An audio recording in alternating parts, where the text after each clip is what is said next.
तो दोस्तों, अगर आप बीएड के पाठ्यक्रम के किसी भी वर्ष में किसी भी सेमेस्टर में एनरोल्ड हैं, आपको कोई समस्या हो रही है आपके कोर्सेज को पूरा करने में, नोट्स बनाने में, आंसर कैसे लिखना है या किसी प्रकार की भी समस्या, असिस्टेंट और गाइडेंस या 1-to-1 इंटरेक्शन के लिए आप मेरे बैचेस को ज्वाइन कर सकते हैं।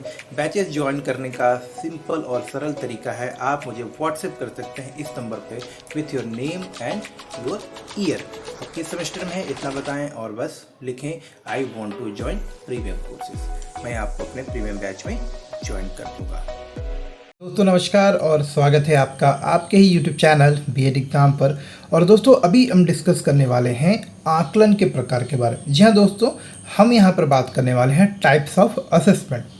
तो यहाँ पर हम असेसमेंट की उन विशेषताओं के बारे में बात करेंगे और आकलन के जो विभिन्न प्रकार हैं उसके बारे में भी बात करेंगे और आकलन से संबंधित और भी महत्वपूर्ण प्रश्न जैसे कि आकलन का क्षेत्र, आकलन की उपयोगिता और आकलन किस प्रकार से हमारे जीवन को बेहतर बनाने में मदद करता है, निर्णय लेने में मदद करता है, वो सारी चीज़ें भी हम लोग यहाँ पर डिस्कस करने वाले। तो सबसे पहले देखते हैं आकलन के प्रकार। अच्छा, यहाँ पर आकलन के प्रमुख रूप से वैसे 4 प्रकारों के बारे में चर्चा की गई है, लेकिन मैं आपको बताऊँ साथियों कि आकलन की जो प्रक्रिया होती है मुख्य रूप से जो है आपके 2 प्रकार से होती है, यानी कि 2 उद्देश्यों से होती है। पहला होता है कि भौतिक आकलन, भौतिक यानी कि फिजिकल असेसमेंट। फिजिकल असेसमेंट में क्या होता है कि जो आपके देखने योग्य है, बाहरी शारीरिक रूप से जुड़े हुए जो आपकी गुण और विशेषताएं होती हैं उनका आकलन होता है, जैसे कि आपकी लंबाई, चौड़ाई। अगर मैं एक छात्र के संदर्भ में बात कर रहा हूँ तब, ठीक है, तो लंबाई, चौड़ाई, आपका विकास कैसे हो रहा है, आपकी शारीरिक शक्ति कितनी बढ़ रही है, आप स्वस्थ है कि नहीं, इस तरह की चीज़ों का जब आकलन होता है या इस तरह के पक्षों का जब आकलन होता है तो इसे हम कहते हैं भौतिक आकलन, बाह्य आकलन। और इसके बाद होता है आंतरिक आकलन। आंतरिक आकलन यानी कि दूसरा जो प्रकार है, इसमें आपकी कुशलता, आपने क्या सीखा है, आपकी स्मरण शक्ति, आपका संज्ञानात्मक कौशल, आपकी पढ़ाई लिखाई से संबंधित, आपके व्यवहार से संबंधित, आपकी व्यवहार कुशलता में कितना विकास हुआ है, आप कितने बेहतर तरीके से आप चीज़ों को कर पा रहे हैं, या फिर आप जो है अब जिन विषयों को सीख रहे थे उसको आप किस हद तक, किस सीमा तक और कितने अच्छे तरीके से सीख पाए हैं, इस बात का आकलन होता है। तो ये आंतरिक आकलन है। तो बाह्य आकलन और आंतरिक आकलन, इन दोनों का योग ही जो है, यानी इन दोनों को जब हम कंबाइन करते हैं तो एक कंप्लीट जो है असेसमेंट हो पाता है, कंप्लीट आकलन हो पाता है। अब मुख्य रूप से अगर हम लोग बात करें आकलन के जो आमतौर पे जो तरीके इस्तेमाल किए जाते हैं या जो उद्देश्य होते हैं उनको ध्यान में रखकर अगर देखें तो सबसे जो सरल तरीका है, जो सबसे सामान्य और आमतौर पर देखे जाने वाला तरीका वो है आपका कि आप ही का कोई सहपाठी आपका जो है आकलन करता है। उदाहरण के लिए जैसे क्लासरूम में बैठे हम 2 दोस्त आपस में बात कर रहे हैं तो कहते हैं यार आज तुम आजकल अच्छा नहीं कर रहे हो, तुम अच्छे से पढ़ाई नहीं कर रहे हो, ठीक है। या इसी तरह से आपके बारे में जब आपका सहपाठी, आपका दोस्त कुछ बोलता है तो वो भी क्या होता है, एक तरह से आकलन का प्रकार होता है। इसके अलावा जब आप खुद का अपना आकलन करते हैं, माफ़ करिएगा दोस्तों थोड़ा सा क्रम में ऊपर नीचे हो गया, उसके बाद स्वयं का आकलन, देखिए ये भी बहुत इम्पोर्टेंट है कि जब आप अपना खुद का आकलन करते हैं, आप अपने जीवन में बहुत सारे ऐसे काम करते हैं, बहुत से ऐसे निर्णय लेते हैं, बहुत से ऐसी उपलब्धियां प्राप्त करते हैं या बहुत सारे आपके द्वारा किए गए ऐसे काम होते हैं जिसका कि आप स्वतः यानी कि खुद से भी आकलन करते हैं।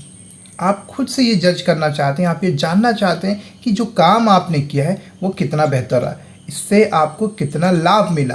तो जब आप अपने खुद का असेसमेंट करते हैं, अपनी कमियों का, अपनी खूबियों का, अपने द्वारा किए गए काम में क्या कमी रह गई, क्या बेहतर हुआ, इस तरह से जब आप खुद अपने कार्यों का आकलन कर रहे होते हैं तो ये प्रक्रिया जो होती है स्वयं का आकलन कहलाती है और ये भी एक प्रमुख तरीका है। तो हमने देखा कि स्वयं का आकलन और दूसरा होता है सहपाठियों के माध्यम से एक दूसरे की कमियों को बताकर एक दूसरे का आकलन करना।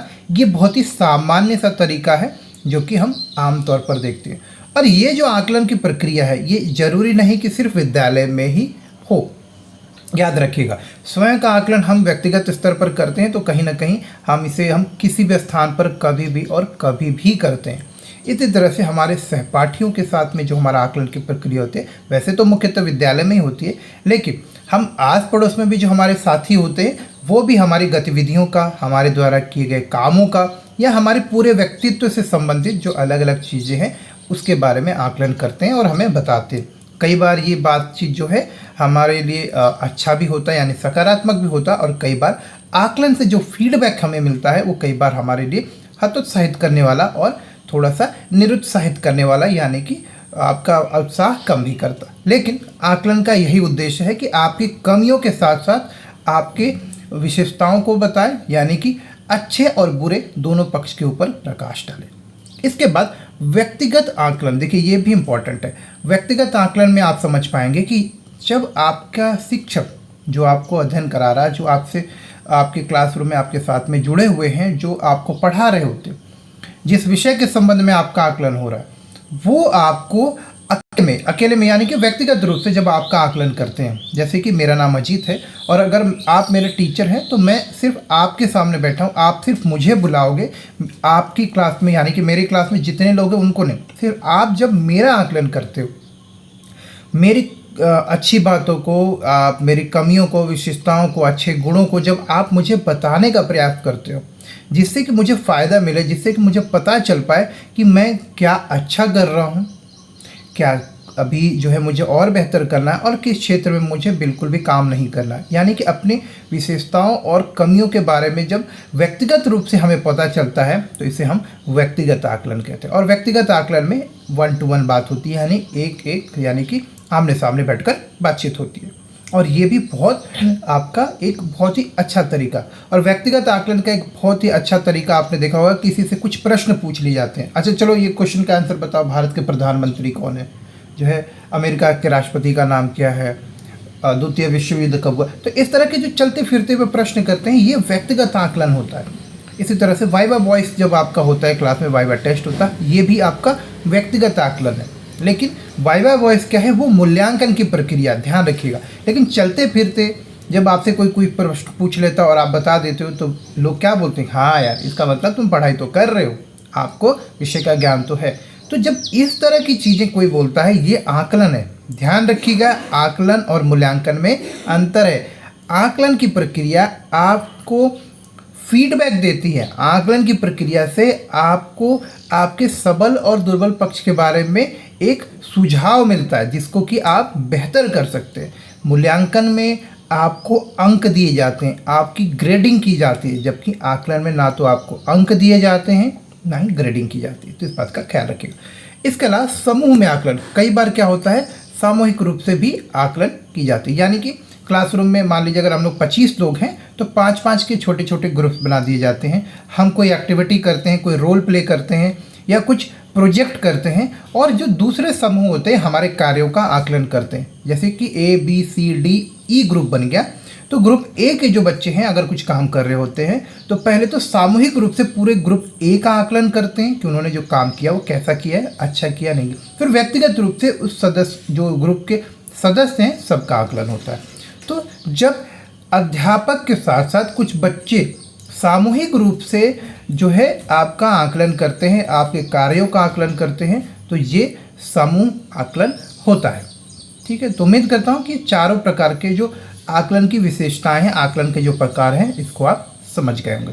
अब आगे बढ़ते हैं और यहाँ पर अब देखेंगे अगला टॉपिक, आकलन की विशेषताएं।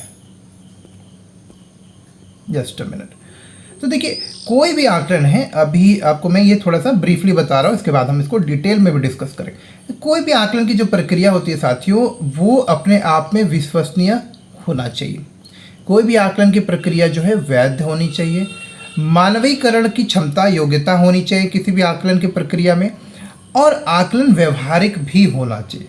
साथ ही साथ उसका उपयोगी होना भी बहुत आवश्यक है किसी भी आकलन की प्रक्रिया को। इसको मैं सारांश में आपको समझाता हूँ। विश्वसनीयता का अर्थ होता है कि अगर मैं आपका हिंदी का टेस्ट ले रहा हूँ, मैं अगर आपको लेता हूँ और आपके 20 अंक आ रहे हैं, तो अगर कोई दूसरा व्यक्ति आपके हिंदी का टेस्ट लेगा आपके निश्चित पाठ्यक्रम से, उदाहरण के लिए मान लीजिए पार्ट 1 का मैं आपका टेस्ट ले रहा हूँ, तो अगर आपके उस टेस्ट में 20 नंबर आ रहे हैं तो कोई दूसरा व्यक्ति ठीक है। अगर आपका टेस्ट लेता है और आपके 19.5 या 20 आते हैं, 21 आते हैं, मतलब ज़्यादा तो नहीं आएगा, कम आएगा, इवन 18 भी आता है, तो वो टेस्ट विश्वसनीय होगा, ठीक है। लेकिन अगर पूरी परिभाषा एकदम सटीक जोड़े तो एक आकलन वही विश्वसनीय होता है जिसमें कि अगर टीचर भी चेंज हो जाए, अगर वातावरण भी चेंज हो जाए, लेकिन आपके जो अंक हैं वो नहीं बदलने चाहिए। तो एक विश्वसनीय, एक हम लोग आकलन को विश्वसनीय तभी कहेंगे जब उसके प्रशासन के दौरान जो बच्चे की प्रदर्शन है वो बदलना नहीं चाहिए। समझ गए आप? अगर मैं टेस्ट लूँ आपके तब भी 20 आने चाहिए, कोई दूसरा टीचर ले तब भी 20 आए, 19.5 भी चलेगा, तकरीबन सेम होना चाहिए। आपका बहुत ज़्यादा अंतर नहीं है। ऐसा नहीं होना चाहिए कि आप मेरे द्वारा दिए गए टेस्ट में तो 20 लेकर आ रहे हो, कोई और टीचर टेस्ट ले रहा तो आपके 15, 14, 13 आ जा रहे हैं। इतना अंतर नहीं होना चाहिए। अगर इस तरह का अंतर हो रहा है तो कहीं ना कहीं जो टेस्ट बनाया गया था वो विश्वसनीय नहीं है। क्यों?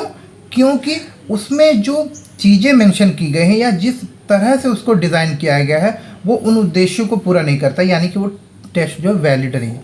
तो वैधता भी है। देखिए यहाँ पे समझिएगा कि वैध होने का मतलब कि जिन उद्देश्यों को मापने के लिए, जिन उद्देश्यों के आकलन के लिए टेस्ट बनाया गया था, वही उसी हिसाब से टेस्ट को बनाना चाहिए। अगर मैं चाहता हूं कि आपके शक्ति की जांच करूं, मैं चाहता हूं कि आपने इतिहास में क्या सीखा है, तो मैं आपके जो प्रश्न बनाऊं वो इतिहास के ही होने चाहिए।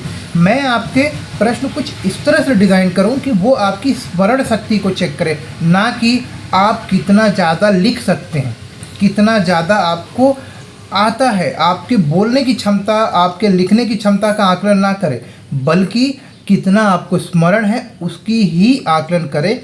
अगर मेरा टेस्ट है इस तरह का तो मेरा टेस्ट वैलिड है, यानी कि मेरा टेस्ट वैध है। तो वैध का मतलब होता है कि जिस उद्देश्य के लिए टेस्ट बनाया जा रहा है उसी जैसे ही उसमें क्वेश्चन होने चाहिए। तो कोई टेस्ट तभी वैलिड कहेगा जब वह उन्हीं उद्देश्यों को मापे या उन्हीं उद्देश्यों को मापने का काम करे जिस उद्देश्य के लिए उसे बनाया गया। उदाहरण के लिए अगर कोई बैट्समैन है और अगर हम उसे बॉलिंग का टेस्ट करें और आकलन करें, उसका असेसमेंट करें और बोलेंगे यार तुम्हारी बॉलिंग अच्छी नहीं है, यानी कि तुम अच्छे क्रिकेटर नहीं है, तो ये वैध टेस्ट नहीं होगा। क्यों? कि बैट्समैन तो बैटिंग करना जानता है, तो हम उसे बॉलिंग का टेस्ट करवा के क्या फ़ायदा। तो इसी तरह से जिस उद्देश्य के लिए टेस्ट बना है, अगर उन उद्देश्यों को वो मापता है, उस उद्देश्यों का आकलन करता है, तब तो वो वैध है। और वही टेस्ट, अगर एक वैध टेस्ट आपका विश्वसनीय तब कहलाएगा जब उसी टेस्ट को बार बार किया जाए और बैट्समैन का प्रदर्शन या छात्र का प्रदर्शन तकरीबन समान हो, चाहे टेस्ट लेने वाला कोई भी हो, चाहे कोच रवि शास्त्री ले, चाहे राहुल द्रविड़ ले, चाहे डंकन फ्लेचर ले, या कोई भी आपका टेस्ट ले बैटिंग का। अगर विराट कोहली का समान प्रदर्शन है हर जगह, चाहे वो इंडिया में हो, चाहे यूएई में हो, चाहे इंग्लैंड में हो, तो हम कहेंगे कि जो टेस्ट है वो भी वैलिड है, यानी कि वैध है, और जो टेस्ट आ रहा है, उसका रिजल्ट आ रहा है, वो रिलायबल है, विश्वसनीय है। इसी तरह से मानवीकरण टेस्ट ऐसे होने चाहिए जो बहुत ज़्यादा खर्चीले ना हो, जिसकी लागत में, जिसको कि संचालित करने में, यानी कि आकलन की प्रक्रिया जो सरल होनी चाहिए, कम समय लगे, कम पैसा लगे और सरलता से की जा सके। व्यवहारिकता, ध्यान रखिएगा कि क्लास को हमें ध्यान के रखना है और आकलन की प्रक्रिया जो है सुगम, सरल, सस्ती, कम समय वाली तो हो ही, इसके अलावा व्यवहारिक भी हो सकता है ऐसे बहुत सारे टेस्ट होंगे जो कि देखने में काफ़ी सरल लग रहे होंगे, लेकिन व्यवहारिक भी लग रहे होंगे और ज़्यादा प्रभावशाली भी लग रहे होंगे, लेकिन अगर उनका प्रशासन किया जाए, यानी उन आकलन की प्रक्रियाओं को हम उन आकलन के माध्यम से अगर बच्चों का टेस्ट करते हैं तो काफ़ी समय ले रहे हैं और काफ़ी खर्चीले होते हैं। उदाहरण के लिए हम ये जानना चाहते हैं कि हमारे क्लासरूम में बच्चे जो है एसिड और बेस, यानी कि अम्ल और क्षार के बारे में जानते हैं कि नहीं, उन्हें लिटमस पेपर यूज़ करना आता है कि नहीं। तो अगर हम लिटमस पेपर के टेस्ट के बारे में जानना चाहते हैं और हम लिटमस टेस्ट अगर हर एक बच्चे का करने का प्रयास करें तो उसमें बहुत समय लगेगा। हर एक बच्चे को लिटमस पेपर देना पड़ेगा, हर एक बच्चे को अलग से समय देना पड़ेगा और उसके परिणामों को हमें नापना भी पड़ेगा, मापना भी पड़ेगा, उसको रिकॉर्ड भी करना। तो ये प्रक्रिया देखने में तो काफ़ी प्रभावशाली लगती है, लेकिन काफ़ी समय लग रहा है, काफ़ी खर्चीला है, और सबसे महत्वपूर्ण बात है कि इसको व्यक्तिगत रूप से संचालित करना जो है काफ़ी कठिन हो जाता है किसी एक व्यक्ति के लिए। तो ये थोड़ी व्यवहारिक दृष्टिकोण से आपका उतना अच्छा नहीं है। तो व्यवहारिकता का भी ध्यान रखना और साथ ही साथ उपयोगिता। इस बात का पूरा ख्याल रखना चाहिए कि जो आकलन के परिणाम आए हैं, आकलन से जो भी कुछ आपको समझ में आया, आकलन से जो डेटा आपके इकट्ठा हुआ है, उसको आप छात्रों को बताएं, या जिसके लिए भी आकलन किया जा रहा है। अगर एक टीचर के लिए आकलन किया जाए तो टीचर को भी जो भी आकलन के परिणाम हैं वो बताए जाने चाहिए, ताकि एक स्टूडेंट अपने पढ़ने की प्रक्रिया में, सीखने की प्रक्रिया में आवश्यक बदलाव कर सके। और अगर एक टीचर है तो अपने पढ़ाने के तरीके में, शिक्षण विधि में, शिक्षण के स्रोतों में और जो भी उसके अलग अलग तरीके हैं उसमें वो बदलाव कर सके। तो आकलन का परिणाम जो है हमेशा जिसके लिए आकलन किया जा रहा है उसे दिया जाना चाहिए, उसे बताया जाना चाहिए। तो आप आकलन की विशेषताओं के बारे में भी समझ गए। अब आइए देखते हैं आकलन के क्षेत्र। अगर हम आकलन के क्षेत्र की बात, यानी स्कोप ऑफ असेसमेंट, तो आकलन के क्षेत्र का अर्थ होता है कि आकलन की प्रक्रिया हम कहाँ कहाँ इस्तेमाल कर रहे हैं। तो सबसे पहले शैक्षिक उपलब्धियों का पता लगाने कि एजुकेशनल अचीवमेंट क्या है, एक स्टूडेंट अपने क्लासरूम में कैसा परफॉर्म कर रहा है, इस बात की जांच करने के लिए भी हम लोग असेसमेंट यानी कि आकलन करते हैं। व्यक्तिगत विभिन्नताओं का ज्ञान करने के लिए, व्यक्तिगत रूप से हर एक आदमी अलग होता है, मैं अलग हूँ, मेरे पढ़ने का तरीका अलग है, सीखने का तरीका अलग है, इसी तरह से आप अपने आप में विशेष है और आपके पढ़ने लिखने का तरीका अलग है।